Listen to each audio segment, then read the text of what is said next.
Hey friends, today we are at Mpuluzi. Now a couple of weeks ago we were here and I've shown you the slab. We are inside of the church building now and look how amazing this looks.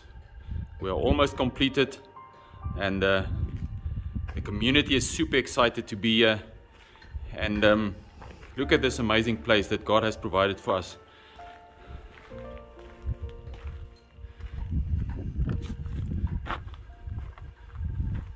So this is Mpuluzi community. We just finished the church. On the far side there is the pastor's house, and look how amazing it is. Isn't God good?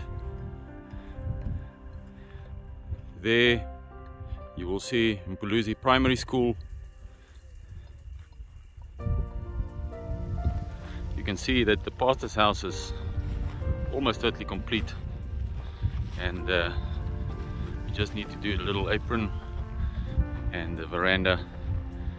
But God is amazing, and He has blessed this community so much with the ability to have this, as the pastor can stay here and help them, pray for them, and just serve them.